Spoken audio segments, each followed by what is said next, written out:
कि कन्याकुमारी से मध्य प्रदेश तक जनता का प्यार, भरोसा, जनता की शक्ति इस यात्रा को मिली है।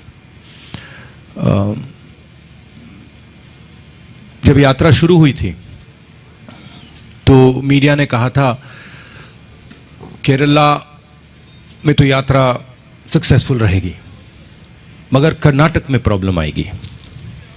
फिर हम कर्नाटक गए, मीडिया ने कहा साउथ इंडिया में तो यात्रा अच्छी चलेगी, मगर साउथ के निकलने में प्रॉब्लम होगी। फिर तेलंगाना, आंध्रा में वही हुआ, वही जो कर्नाटक में हुआ। फिर हम महाराष्ट्र में आए तो फिर मीडिया ने कहा हिंदी बेल्ट में प्रॉब्लम होगी, महाराष्ट्र में हाँ यात्रा बहुत बड़ी हुई, बहुत बढ़िया हुई। अब मध्य प्रदेश में आए, अब मीडिया कह रही है मध्य प्रदेश में बहुत अच्छा रिस्पांस मिला, मगर राजस्थान में प्रॉब्लम होगी। तो देखते जाइए, क्योंकि ये जो यात्रा है ये कांग्रेस पार्टी से अब आगे निकल गई है। ये यात्रा हिंदुस्तान की जो समस्या है, हिंदुस्तान के दिल में, हिंदुस्तान की आत्मा में जो आवाज है, अब ये यात्रा उसको उठा रही है। तो ये कहां पहुंचेगी, कहां नहीं पहुंचेगी, अब कोई नहीं बोल सकता है। धन्यवाद। नई दुनिया से कपीश दुबे, माइक दीजिएगा जल्दी अमरीश। अच्छा, इसमें दूसरी चीज बड़ी इंटरेस्टिंग है, मैं कह रहा हूं और मैं दोहराता जाता हूं कि इस यात्रा में किसी को थकान नहीं हो रही है, किसी को नहीं हो रही है। जो भी चल रहा है, नहीं अजीब सी, आपको अजीब नहीं लगता? तो अजीब सी बात है, इस यात्रा में जो भी चल रहा है, चाहे वो 10 किलोमीटर चल रहा है, 25 किलोमीटर चल रहा है, जो भी जितना भी चल रहा है, थकान किसी को नहीं हो रही है। आज एक लड़की आई मेरे पास और मुझे उसने कहा कि जैसे ही मैंने यात्रा शुरू की, पहले 15 मिनट मैंने सोचा मैं कैसे चल पाऊंगी, और 15-20 मिनट बाद जो भी मेरे माइंड में थकान थी, जो भी डर था, वो निकल गया। तो ये बड़ी इंटरेस्टिंग बात है। मैं ज्यादा पॉलिटिकल मुद्दे इस यात्रा में रेज नहीं करना चाहता हूं, और इस यात्रा को मैं डाइवर्ट नहीं करना चाहता हूं। जो जनता कह रही है, वो जो फीडबैक हमें मिल रहा है, उसके बारे में हम आपसे जरूर बात कर रहे हैं। मेरा सवाल यात्रा से जुड़ा हुआ है। चूंकि आपने पीछे ब्रांडिंग भी लगाई है, लेकिन उसमें कांग्रेस का जो सिंबल है वो नहीं है। तो क्या ये उम्मीद करते हैं आप कि इस यात्रा के माध्यम से वो संगठन, गैर राजनीतिक, राजनीतिक संगठन जो आपको 2024 में किसी रूप में आज एक, मैं आपको बताऊं, आज एक आरएसएस के व्यक्ति आए, मुझे उन्होंने कहा मैं आरएसएस का हूं, मैं यहां आपका स्वागत करने आया हूं। मैंने कहा ये जी जी जी। तो मेरा सवाल ये था कि इस यात्रा से आगे आपका जो लक्ष्य, जिस तरह से रिस्पांस मिल रहा है, तो एक मजबूत प्रतिपक्ष की तरफ आप बढ़ेंगे आगे, ऐसा आप उम्मीद करके चलते हैं? या भविष्य में? मैं मेरे साइड से ये मेरी जिम्मेदारी है और एक तरह से मेरी तपस्या है, ठीक है? जो तपस्या करता है वो इसलिए तपस्या नहीं, किसी कारण तपस्या नहीं करता है कि मैं वो चाहता हूं या वो चाहता हूं या वो चाहता हूं। मुझे कोई इंटरेस्ट नहीं है। मुझे लगा कि इस देश में जो नफरत और हिंसा फैलाई जा रही है, वो इस देश के लिए खतरनाक है, इस देश को नुकसान पहुंचाएगी। और मैंने सोचा कि मेरी जिम्मेदारी क्या है, और मेरे दिमाग में आया कि मेरी जिम्मेदारी है कि मैं इस नफरत के खिलाफ, हिंसा के खिलाफ, डर के खिलाफ कुछ करूं। और ये जो आप देख रहे हैं, ये जो भारत जोड़ो यात्रा है वो ये है। और ये भावना सिर्फ मेरे में नहीं है, ये भावना बहुत सारे लोगों में है, कांग्रेसियों में है, नॉन कांग्रेसियों में है, और बीजेपी के लोगों में भी है। बहुत सारे बीजेपी के लोग भी सोचते हैं कि जो देश में हो रहा है वो सही नहीं है। राहुल जी, मेरा एक बहुत छोटा सा सवाल है कि जिन लोगों ने कांग्रेस की सरकार पिछली बार गिरा दी, क्या उनके लिए अभी भी कांग्रेस के दरवाजे यथावत खुले रहेंगे या नहीं? ये सवाल आपको कांग्रेस प्रेसिडेंट और जो कांग्रेस की मध्य प्रदेश की लीडरशिप है उनसे पूछना चाहिए। मेरा ओपिनियन है, अगर वो लोग खरीदे गए हैं, पैसे से खरीदे गए हैं, तो उन पे कैसे कहा जाए, उन पर भरोसा नहीं करना चाहिए। आप इस बात को बिलीव नहीं करते हो, मगर ये इस यात्रा का लक्ष्य पॉलिटिकल नहीं है। इस यात्रा का लक्ष्य देश को याद दिलाना, इस देश की नेचर क्या है, इस देश की संस्कृति क्या है, इस देश का इतिहास क्या है, इस देश का डीएनए क्या है, यह है इस यात्रा का लक्ष्य। अब उसमें पॉलिटिकल रिपरकशंस हों तो होंगे, मगर जिस स्थिति पे आज हिंदुस्तान है, अगर हम इस रास्ते पे चलते गए तो देश को बहुत भयंकर नुकसान होने वाला है, इंटरनेशनल लेवल से और इंटरनली। इसलिए हमने ये यात्रा की है। राहुल जी नमस्कार। 2018 में आपकी सरकार बनी, यहाँ पे 15 महीने के बाद वो सरकार चली गई। परिस्थितियां बदली सर इस स्टेट की पॉलिटिकल पूरी तरीके से, और जब आप हिंदी हार्टलैंड में आ रहे थे तो क्या आपको उम्मीद थी कि इतना समर्थन या इतना उत्साह जो लोगों में मिला है आपको, वैसा मिल पाएगा यहाँ पे? मैं केरला से निकला तो मेरी माइंड में था कि भाई केरला को अब कोई नहीं हरा सकता। मतलब ये जो रिस्पांस मिला है केरला के बाद तो मिल ही नहीं सकता। महाराष्ट्र ने उनको गिरा दिया, और मैं सच बोलूं तो मुझे लग रहा है जो कल इंदौर में हुआ वो मैंने महाराष्ट्र भी में नहीं देखा। तो मुझे लग रहा है कि जो पब्लिक रिस्पांस मध्य प्रदेश में है वो बाकी स्टेटों से आगे है, ये मेरी फीलिंग है। और मध्य प्रदेश के लोगों के दिमाग में, माइंड में ये यात्रा बहुत गहरी घुस गई है। मध्य प्रदेश 7वां राज्य है जहां आप अभी हैं, और लगभग 2015 किलोमीटर की यात्रा आप कर चुके। 2000 इंदौर में थे आप, और 15 किलोमीटर आज यात्रा। इस पूरी यात्रा का सबसे सुखद क्षण कौन सा है? क्या आप वो हमसे शेयर करेंगे? इस पूरी यात्रा का सबसे सुखद क्षण? बहुत सारे क्षण हैं, एक नहीं कह सकता हूं। ऐसी यात्रा पे कोई निकलता है, मैंने ये पहले कभी नहीं की थी। छोटा काम नहीं है, तो पहले निकलते हैं, पहले 5-10 दिन बाद पता लगता है कि भाई 3700 किलोमीटर चलने हैं। बीच में मेरे घुटने में दर्द होना शुरू हो गया। मेरी पुरानी इंजरी थी, पहले ठीक हो गई थी, वो थोड़ी डिस्टर्ब हो गई, तो काफी मुझ में डिस्कम्फर्ट था, डर था कि भाई ये चल पाऊंगा या नहीं। और फिर आस्ते आस्ते उस डर का सामना किया कि भाई चलना पड़ेगा, सवाल ही नहीं उठता। तो वैसे क्षण अच्छे होते हैं कि आपको कोई चीज डिस्टर्ब कर रही है और आपने उसको आप अडेप्ट कर गए, तो अच्छा लगता है। एक बार मैं ये नहीं कहूंगा कि ये सबसे अच्छा क्षण था, क्योंकि बहुत सारे थे, मगर जब आपने सवाल पूछा वो ये क्षण याद आया कि मेरे पैर में काफी दर्द, घुटने में काफी दर्द हो रहा था, मैं चल रहा था और बहुत सारे लोग मेरे से बात कर रहे थे। धक्का लगता है, ऐसे धक्का लगता है, तो जब धक्का लगता है तो चोट लगती है। तो मैं कहता रहता हूं थोड़ा आप साइड में चलिए, मतलब ऐसे कहता हूं। ज्यादातर लोग मानते नहीं हैं, बट मैं कहता रहता हूं। तो फिर एक छोटी सी लड़की आई, मुझे याद नहीं कहाँ था, कर्नाटक में था या केरल में था, एक छोटी सी लड़की आई और मुझे काफ़ी दर्द हो रहा था उस टाइम।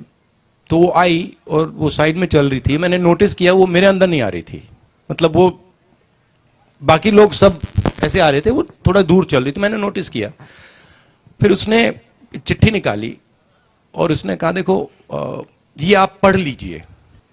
जैसे मैंने पढ़ना शुरू किया उसने कहा नहीं नहीं नहीं आप अभी मत पढ़िए, अभी आप चल रहे हैं, ये आप बाद में पढ़ना। तो फिर मैं चल रहा था, मैंने वो चली गई, फिर मैंने वो चिट्ठी थोड़ी देर बाद मैंने सोचा देखो मैं देख ही लेता हूं क्या है इसमें, क्योंकि जिस भावना से उसने मुझे बोला, छोटी सी लड़की थी शायद 6 साल की 7 साल की लड़की, जिस भावना से उसने मुझे बोला मुझे अच्छा लगा कि ये इसमें कुछ है। तो फिर मैंने खोला तो फिर उसमें लिखा था कि देखिए आप ये मत सोचो कि आप अकेले चल रहे हो, मैं आपके साथ चल रही हूं, मैं चल नहीं पा रही हूं क्योंकि मेरे माता पिता मुझे चलने नहीं दे रहे हैं, मगर मैं आपके साथ चल रही हूं। तो वो मुझे बहुत अच्छा लगा। उदाहरण है, और ये छोटा सा उदाहरण है, ऐसे मैं आपको मतलब हजारों उदाहरण दे सकता हूं, ये पहले आया माइंड में। हाँ राहुल जी, मेरा सवाल ये था कि आपने 2 इश्यूज को रेज किया है भारत जोड़ो यात्रा के दौरान, महंगाई और बेरोजगारी। तो बेरोजगारी के मामले में जब हम देखते हैं तो प्राइम मिनिस्टर कहते हैं कि आत्मनिर्भर भारत हो रहा है, प्राइम मिनिस्टर कहते हैं कि एंटरप्रेन्योरशिप को हम बढ़ावा दे रहे हैं। यदि कांग्रेस के पास एक अवसर दिया जनता ने तो ऐसा कौन सा फॉर्मूला होगा कि इस बेरोजगारी को दूर करने के लिए आप उसको लागू करेंगे ताकि सही मायनों में आज का जो युवा है, जो भटक रहा है, जो नौजवान है, उसको रोजगार मिल पाए? क्या फॉर्मूला कांग्रेस के पास है? सबसे पहले ये जो बेरोजगारी है इसका सबसे बड़ा कारण कंसंट्रेशन ऑफ वेल्थ, कि 3-4 लोगों के हाथ आपने हिंदुस्तान का पूरा धन डाल दिया है। जो भी वो करना चाहते हैं, जो भी बिजनेस वो चाहते हैं वो कर सकते हैं, और हर इंडस्ट्री में वो एक के बाद एक मोनोपोलीज क्रिएट कर रहे हैं। आप हिंदुस्तान के सब इंडस्ट्रीज देख लीजिए, आपको मोनोपोली दिखेगी। टेलीकॉम, रिटेल, इंफ्रास्ट्रक्चर, सब जगह, एयरपोर्ट, स्पोर्ट्स, सब में आपको मोनोपोली दिखेगी। मोनोपोली का क्या मतलब है? मोनोपोली का मतलब है जो स्मॉल एंड मीडियम बिजनेसेस हैं, जो ग्रो कर सकते हैं, उनको आपने खत्म कर दिया। तो जो ग्रोथ पोटेंशियल है, ग्रोथ पोटेंशियल स्मॉल और मीडियम में है, ग्रोथ पोटेंशियल लार्ज में नहीं है। साइज लार्ज में है but growth potential small and medium है, उसको आपने खत्म कर दिया है। और ये आप किसी भी स्मॉल एंड मीडियम बिजनेसमैन से पूछ लीजिए, जीएसटी और नोटबंदी ने क्या किया वो बता देंगे आपको। तो सबसे पहले जो ग्रोथ पोटेंशियल देते हैं उन पर फोकस करना जरूरी है। दूसरी बात, जो इस देश का फाउंडेशन है, जो किसान हैं, उनको बिल्कुल छोड़ दिया है। उनको कोई सपोर्ट ही नहीं दे रहे हैं, वो दिन भर चिल्ला रहे हैं, उनको बीमा का पैसा नहीं मिलता, उनको सही दाम नहीं मिलता, उनको खाद की प्राइसेस बढ़ती जा रही है, खाद मिलता भी नहीं है। तो ये जो बेसिक स्ट्रक्चर है इसको डेवलप करना और इसकी रक्षा करना। दूसरी बात, जो ब्लेटेंट प्राइवेटाइजेशन हो रहा है इंडस्ट्री का, स्कूल्स का, कॉलेजेस का, यूनिवर्सिटीज का, हॉस्पिटल्स का, हमारी सोच इसके बारे में फर्क है। हम चाहते हैं कि एजुकेशन और हेल्थ केयर में सरकार भाग ले, कि ये सरकार की जिम्मेदारी है, ये किसी मतलब बिजनेसमैन की जिम्मेदारी नहीं है। वो जरूर अगर करना चाहे कर सकते हैं, बट जो मेन एजुकेशन का सिस्टम हो, जो मेन हेल्थ केयर का सिस्टम हो, उसमें सरकार जनता की मदद करे, सरकार जनता को सपोर्ट करे। इसका मतलब उसमें ज्यादा पैसा डाले, ठीक है? तो ये बेसिक फर्क है। बट मेन फर्क, हिंदुस्तान को चलाना एक डायनामिक काम है, और उसमें सबसे जरूरी काम जनता के दिल में क्या है, चाहती क्या है, उस आवाज को सुनना। तो आप अगर जनता की आवाज को सुनोगे तो आपको इंडिकेशन मिल जाएगा। जैसे मुझे याद है यूपीए की सरकार थी, हमने मनरेगा किया और मजदूरों की मदद की, और 1-2 साल बाद हमारे पास किसान आए और उन्होंने बहुत अच्छी तरह हमें समझाया कि देखिए आपने मजदूरों की मदद की, उनका रेट बढ़ गया, हमारा कॉम्पेंसेशन क्या है, हमें भी कॉम्पेंसेशन मिलना चाहिए। और जैसे ही उन्होंने ये रैशनल बात हमें बताई, हमने उसको एक्सेप्ट किया और हमने कर्जा माफ किया।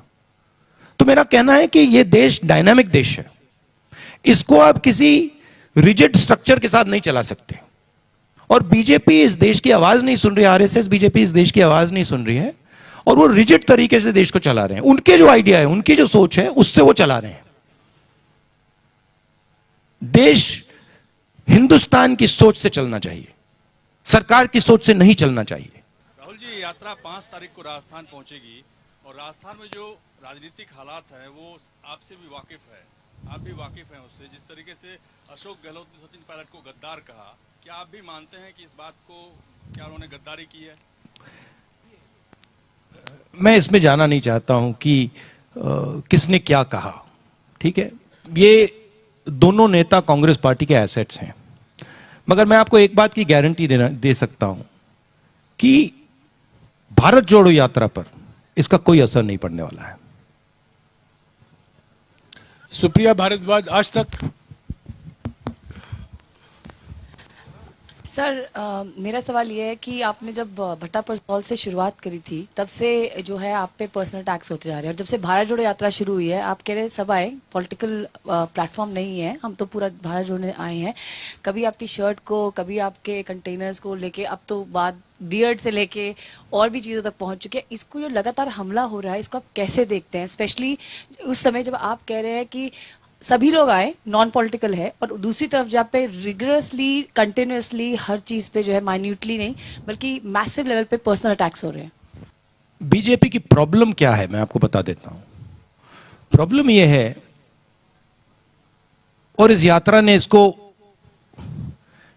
मैं कह सकता हूं, छोटी तरीके से दिखाया है, बड़ी तरीके से नहीं दिखाया, छोटी तरीके से दिखाया, क्योंकि मैंने शुरुआत की है। बीजेपी का प्रॉब्लम है कि उन्होंने हजारों करोड़ रुपए मेरी इमेज को खराब करने में लगा दिए हैं, और मेरी एक यहां पे उन्होंने इमेज बना दी है। अब लोग सोचते हैं कि ये मेरे लिए नुकसानदायक है, मगर एक्चुअली ये मेरे लिए फायदेमंद है। क्यों? क्योंकि सच्चाई मेरे हाथ में है, और सच्चाई को छुपाया नहीं जा सकता है। तो जितना पैसा ये मेरी इमेज को खराब करने में डालेंगे, उतनी शक्ति वो मुझे दे रहे हैं, उतना मैन्यूवरिंग रूम वो मुझे दे रहे हैं। आप देखना, क्योंकि सच्चाई को छुपाया नहीं जा सकता, दबाया नहीं जा सकता है। और जहां तक पर्सनल टैक्स की बात है, पर्सनल अटैक्स इसलिए आते हैं क्योंकि व्यक्ति राजनीतिक पोजीशन लेता है। अगर आप बड़ी शक्तियों से लड़ोगे तो पर्सनल अटैक आएगा। अगर आप किसी शक्ति से लड़ नहीं रहे हो, अगर आप ऐसी फ्लोट कर रहे हो, तो पर्सनल अटैक नहीं आएगा। तो मैं जानता हूं, जब मेरे पर पर्सनल अटैक आता है तो मैं सही काम कर रहा हूं, मैं सही डायरेक्शन पे चल रहा हूं। तो एक तरीके से ये जो पर्सनल अटैक होती है, ये जो पैसा बीजेपी मेरे इमेज को खराब करने में डालती है, ये एक प्रकार से मेरा गुरु है। ये मुझे सिखाता है कि भैया इधर जाना है। हेलो राहुल जी, मोहित दुबे न्यूज नेशन से हूं। लगातार आप कह रहे हैं कि भारत जोड़ो यात्रा के माध्यम से हम नफरत खत्म करेंगे, संविधान बचाओ की बात कर रहे हैं, लेकिन वही भारतीय जनता पार्टी लगातार कॉमनवेल्थ कोड की बात कर रही है। आप कह रहे हैं कि हम एकता की बात कर रहे हैं, अनेकता की बात कर रहे हैं। वो कॉमनवेल्थ कोड गुजरात विधानसभा चुनाव में लेकर आ रहे हैं, इससे पहले उत्तराखंड विधानसभा चुनाव में लेकर आए। कितना बड़ा असर पड़ेगा आने वाले वक्त में? उनको जो करना है उनको करना है, हमें जो करना है हमें करना है। हमारा डायरेक्शन क्लियर है, उनका डायरेक्शन क्लियर है। हम जानते हैं हमें क्या करना है, किन किन लोगों की मदद करनी है, किन की रक्षा करनी है, हम जानते हैं, ठीक है, और हम अपना काम कर रहे हैं। आखिरी सवाल, सोहेल हमीद, दैनिक हिंदुस्तान। यादव राहुल जी, मेरा आपसे सवाल ये है कि आज जैसा उन्होंने सवाल पूछा कि राहुल गांधी कितने बदले हैं, तो मैं यही सवाल पूछना आपसे चाह रहा था कि सार्वजनिक जीवन में क्या बदलाव आएगा आपके इस यात्रा के बाद? नहीं, देखिए, हर जीव बस बदलता ही रहता है।